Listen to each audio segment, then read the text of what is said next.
بسم الله الرحمن الرحيم. السلام عليكم مامۆستایان گەنجان خوشکان بنایان. ئەمڕۆ من و مامۆستا دەورەکانمان گۆڕیەوە. عادەتەن ئێمە بە پێوە قساکەین، ئێوە دانیشن، ئەمڕۆ عەکسمان کردەوە. وەڵی هەیبەتی ماشاءالله حضوری ئێوە لەوەی ئێوە زیاتر هەیبەتی باسکردنی پێغەمبەری خوا صلی الله علیه وسلم هەر بەجددی زۆر قورسە. یعنی هەر بەجددی من هەر جارە باسی پێغەمبەری خوا بکەم صلی الله علیه وسلم یعنی هیلاگە بم، چکە هەیبەتی هەیە. با بڕێ ناو 15 دقیقە بوونیان داناوە لە خزمەتانە بم باسی بەلایەنێکی دەروندروستی پێغەمبەری خواکەین صلی الله علیه وسلم. سەرەتا بە ناوی کردکاری بوونەوەران، ئەفرێنەری زەوی و ئاسمانەکان، درود و سڵاو لەسەر گیانی پاکی پێغەمبەر و گشتگیانیان. بەڕێزان، طبعا دەروندروستی بابەتێکی هەنووکەییە و بابەتێکی زۆر زۆر گرنگە و ئێمە وەکو پزیشکانی دەرونی دایمەن هانی خەڵک دەین کە دەروندروست بێ.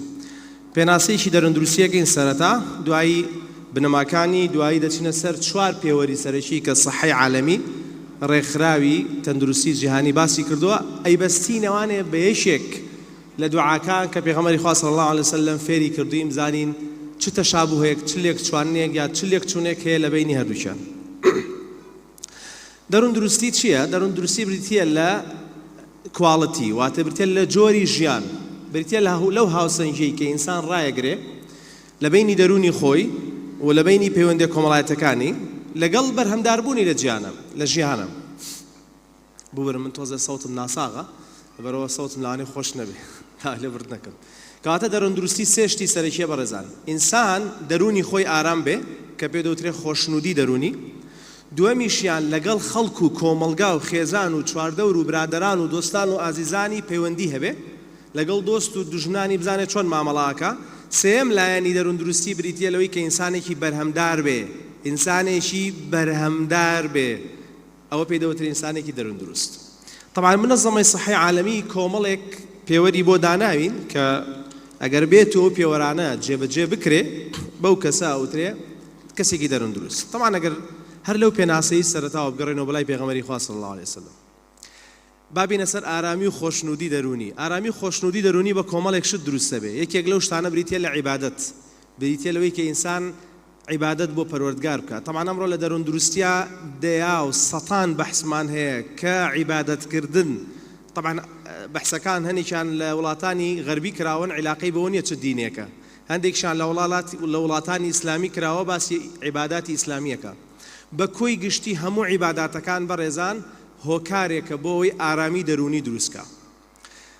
ئاین بەڕێزان، ئاین لە ڕوانگەی سایکۆلۆجی و کە لێ ڕوانین بەشێکە لە خۆپارێزی. ئاین ئەتپارێزێ لە کۆمەڵەشت، لە گرفتە دەرونیەکان ئەتپارێزێ. وریابە نەموت ئاین چارەسەرە، چونکە پێغەمبەری خوا صلی الله علیه وسلم ئەمرمان پێیەکە ئەگەر نەخۆش کەوتین چین بۆ لای حەکیم، چین بۆ لای چارەساس. بەڵام ئاین پارێزکاریت لێیەکە. بۆ نمونە ئێمە ئەوەندە ئەخۆین کە زۆر تێر نەبین، پێغەمبەری خوا پێمانەڵێ صلی الله علیه وسلم، کە برسیج نەبین، فێرمانەکە. و لە هەمان کاتە پێغەمبەری خوا صلی الله علیه وسلم ئەوەشمان فێرەکا کە سێیەکی مەعیدە بۆ خواردن بێ و سێیەکی بۆ بکەواتە لێرەوە پارێزگاری. کولوا واشربوا ولا تسرفوا، یعنی ئەمە پارێزکاریە، ئەمە لەلایەنە جەستەیەکەوە. لەلایەنە دەرونیەکەی شێوە کە تۆ دێ عیبادەت دەکەی، جارێکی ترەوە چییە؟ پارێزگاریە لەوەی کە لە کۆمەڵێک گرفتی ڕوحی إضافة لقوم لك قرفتي دروني بدربي. طبعا اللي بيغمر خاص أصلا من عبادته يكمة هيش كسجنات وأنا بوجات. للهاني دوهم لما بس يدوهم لبناسك كوت ما أمريكا للهانا كملايته كي بيغمر خاص أصلا من لقل منالا، لقل دراوسيا، لقل عزيزانا، لقل دوستانا، لقل خزانة كانيا معاملاتي كي زور باشي أبو. لهاني برهم داربوني بيغمر خاص أصلا كسج وإيشي كردوه. باري بيا كردوه كسج يتملنا بودانا نشتوه. ئێمە ئەم شتانەی کە باسێکین بەڕێزان زۆر بەمانەی زانین. من دانا نیشتم سەرگروشتە بژێڕمەوە. ئێمەی موسڵمان گرفتمان لەوەیە جێبەجێ ناکەین.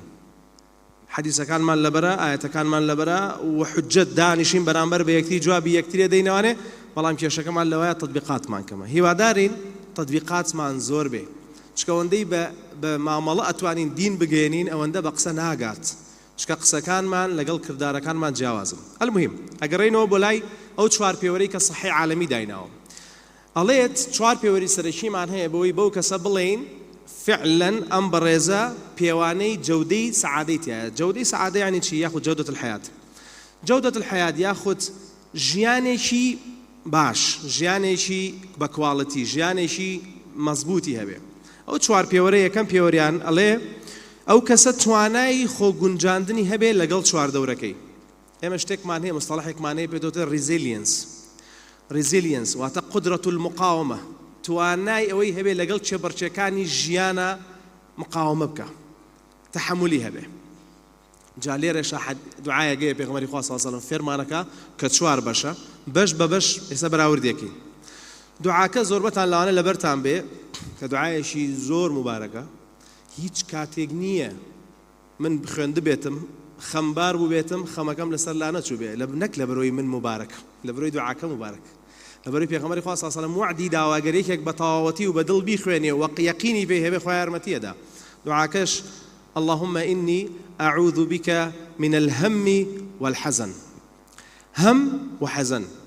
حزن واتا شتێک کە لە ڕابردووە ڕووی داوە تۆ بۆیە گریت، خەفەتت هەیە بۆی. هەمیش ئەو شتێکە لە داهاتووە ڕۆدا. بزانین تەطابوقی هەیە لەگەڵ یەکەم معیاری سەحەی نەفسی. یەکەم معیاری سەحەی نەفسی ئەڵێ چی؟ ئینسان تەحەمولی ئەو شتانە بکات کە لە ژیانی هەیەتە ڕێگای. ئەو شتانی کە ژیان هەیەتە ڕێگامان بەشێکی هەبێتە ڕابردوو، بەشێکی ئێستایە و بەشێکی داهاتووە. لە حەدیسەکە یا لە دوعاکە فێرمانەکە ئێمەی ئینسان ئەو شتانەی کە تووشمانە بێ ئیدارەی ئەزەمات مامۆستا باسی کرد تەحەموولمان هەبێ، سەبری لەسەر بگرین، ئێستامان بۆ دروستەکە. تەبعاً جیاوازی بینی ڕابردوو لەگەڵ جیاوازی بینی داهاتوو چییە؟ ئێستایە. ئینسان لە ئێستایە بژی. ئێمە لە دەروندروستیە دایمەن بە خەڵک گەڵێن کاکە لە ئێستایە بژی، تەرکیز کە لەسەر ئێستا. ئەم 5 دقەی لێرە دانیشتووی تەمەتوعی لێ بکە.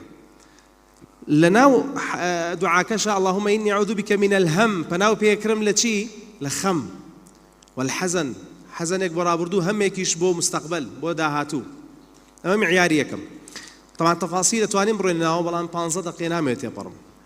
معیاری دووەم لە دەروندروستیە بەڕێزان ئەوەیە کە ئینسان بتوانێ کار بکا و بەرهەمدار بێ.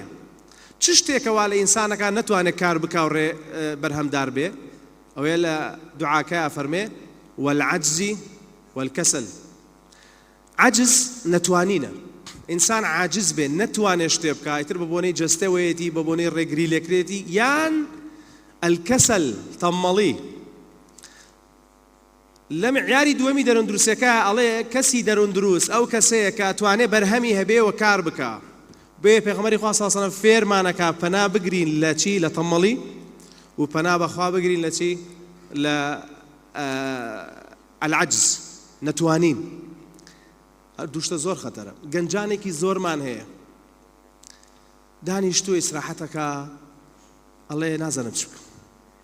یعنی من پێم سەیرە بەڕێزان، سەتان چاو هەیە شەو ڕۆژە خەنە سەریەک بەس بۆ ئەوەی من و تۆ لەسەر ڕێ لابن.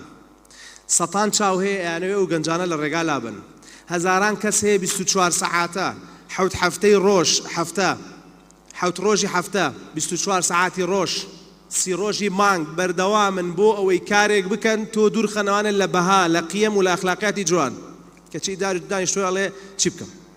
زۆر شوێن هەیە، زۆر ڕێکخراو هەیە، زۆر دەستگا هەیە، زۆر دامەزراو هەیە، تۆ توانی بڕۆیت بەرهەمدار بیت، کار بکەیت. بنەمای سێەم پێغەمبەری خوا صلی الله علیه و سلم یاخود لە سەحەی نەفسیە، لە دەروندروستیە بنەمای سێەم چییە؟ ئەوەیە کە ئینسان هەست بکات تواناکانی لەگەڵ ئەو شتانی کە ئەوێت یەکەگرێتەوانێ. یعنی مەسەلەن یەکێک ئەوێت پارەیەکی زۆر بەدەست بێنێ، پێویستی بە کۆمەڵێک توانای هەیە. یەکیش کە ئەوێت مەسەلەن دەرەجەیەکی زۆر بەدەست بێنێ، پێویستی بە کۆمەڵێک توانای سەعیکردن و هەوڵدان هەیە. تواناکانی یەکسان بێ بۆ شتانی کە ئەوێت. ئەگەر ئەم دوانەیەشی گرتەوانێ ئەوە بنەمای سێمی دەروندروستی لەو کەسا هەیە. بابگەڕێنەوە بە حەدیسەکە یا بۆ دوعاکە اللهم إني أعوذ بك من الهم والحزن والعجز والكسل والبخل والجبن. جبن يعني ترس. إنساني تمل ياخذ إنسانك أترسه أو شتشي كالتوانايتي لترسانيك. لصحي نفسها الله شيء الله هول با أو شتي كأتوي توانا كانتي بو زيادك توانا كانتي بو بربيش. حديثك فرميتشي والبخل والجبن. جبن ترسا، بخلش بخالتها ياخذ أو بخيلية كتوش إنسان به. ناوێت هیچ شتێک بکە و ناوێت يعني چۆن لە خۆمان بە کوردی خۆڵێ بەخیلە کەواتە سەحەی نەفسی لە بنەمای سێیەمان فێری چیمانەکا بەڕێزان ئەوەیە کە ئینسان ڕازی بێت بەو شتەی کە هەیەی بەو توانایی کەیەتی و بەردەوام بێ لەوەی کە توانای تریش بخاتە سەر توانەکانی خۆی دانەنیشێ بڵێ هەر ئەمەم هەیە بەڵکو هەوڵی تریش با بەڵام چێژ لەو توانایی کە ئێستا هەیەی لەو پارەی ئێستا هەیەی لەو قودرەتەی ئێستا هەیەی چێژی لێ ببینێ بنەمای چوارەم لە سەحەی نەفسیە کە WHO دایناوەڵێ ئەوەیە کە ئینسان هەسکا دەورێکی باشی هەیە لە کۆمەڵگایە بەڕێزان ئەگەر ئێمە بۆ خۆمان ئیشکەین تۆزە ئیشمان بەسە ئەگەر بۆ خۆمان بخوێنین تۆزە عیلممان بەسە ئەگەر بۆ خۆمان هەوڵ بین تۆزە هەوڵمان بەسە بەڵام هیچ قیمەتێک نییە بۆ ئینسانێک کە هەر خەریکی خۆی بێ قیمەتی ئینسان قووەتی ئینسان لەوایە کە چەندێک خزمەتی خەڵکەکە چەندێک شوێندەستی هەیە لەگەڵ خەڵکە چەندێک بەدەمی خەڵکەوەیە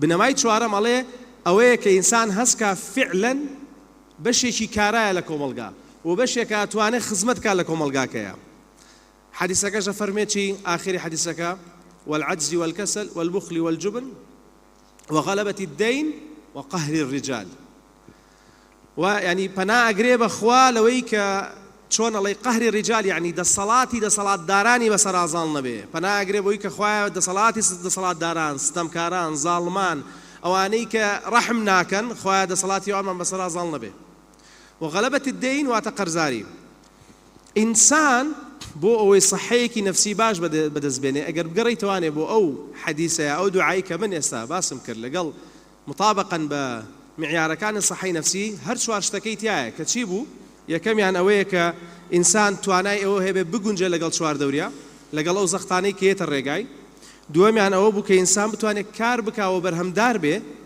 سێمیان ئەوە بوو کە ئینسان وا هەسکا کە کەسێکی کارایە لە کۆمەڵگا ئینتاجی هەیە بەرهەمی هەیە چوارەمیان ئەوە بوو کە ئینسان ئەو توانایانەی کە هەیەی مواکەب واتە لەگەڵ ئەو حەز و خولیانەی کە هەیەی یەکتری بگونجێنێ کەواتە بەڕێزان سەحەی نەفسی ئەوەت لێ داواکە کەسێکی بەرهەمدار بی کەسێک بی خزمەتی چواردەورکەی کەسێک بی سوودت هەبێ بۆ چواردەور کەسێک بی کاتێک کە ڕۆیتە شوێنێ بڵێن ئەلحەمدوللا هات کاتێک کە لە شوێنێک ئەڕۆی بڵێن بەداخەوە ڕۆیشت نەک هەندێک کەس هەیە کە خۆیەکا بە شوێنێک هاڵێن برا فڵان کەساو کاتێکیش کاڕۆڵن الحەمدلله لە کۆڵمان بووە لەبەرەوە موسڵمانانی بەڕێز ئەمە بۆ خۆمە پێشەوەی بۆ جەنابتان بێت قسەکردنی سفادەی نییە ئەگەر عەمەلی لەگەڵانە بێ و هەموو ئاەتەکانی قورئانیش کە بۆمان باسەکە إن الذين آمنوا وعملوا الصالحات نجاح و فلاح لە قیامەتە دووشتی پێویستە دووشت الذين آمنوا وعملوا الصالحات ئەو دوانە نەجاح و فلاحی ئاخرەتە بۆیە هیوادارین ئەو قسانەی کە ئێرە کردمان و قسانەشی کە ئەی بیستن و قسانەشی کە خۆتان ئەیزانن هەوڵ بن تاکێکی بەسوود بن تاکێکی دەروون دروست بن و ئینسان کە ئەتان بینێ حەزکا بتان بینێ کەچنە شوێنە خەڵک حەزکا لەوێ بن کاڕۆن لەوێ هەزکا غەمبار بن و دڵنیا بن ئەمرن و دڵنیا بین هەمومان ئەمرین من زۆر جار یعنی ئەمە بۆ گەنجانە یعنی جارجارە گوێمان لێ گرن گەنجان ماڵان ئاوێ من زۆر جارجاری وا هیلاکم پاڵەکەم ئیسراحەت کەم بەس کە بیرەکەم وانێ مجموعەیە ئیش هەیە نەکراوە ئەو ئیشانەش واجبی منە خوا علیمە هەڵەس مەڵم لەوانێ من 5 دقەیتر بمرم شێڵێ منم فلەبەرەوە هەڵسەتاویک تەمەڵ مەبە لەبەرە تکا ئەەکەم تەمەڵ مەبن و تکا ئەەکەم گەر هەر هەمومانەوەی لەم قاعایە ئیش کات بۆ ئەوەی هەڵەیەک لەم کۆمەڵگایە چاکاتەوە بەشمان ناکەشت وەگەر هەمووشمان ئیشکەین بۆ ئەم کۆمەڵگایە جوانترکەین و باشترکەین هەر بەشمان ناکە بارەکەڵڵاو فیکم زۆر سپاس بۆ برادەران و خۆشەویستانم لە بێخود بۆ ئینستیتوتی ژیار بۆ ئامادەبوانی بەڕێز ئەزیەتتان کێشا هیوادارم قسەکانم بای ئەوە بوو بێ کە جەنابتان ئەزیەتتان کێشاوە هاتوون گوێی بۆ گرن بارەکەڵڵاو فیکم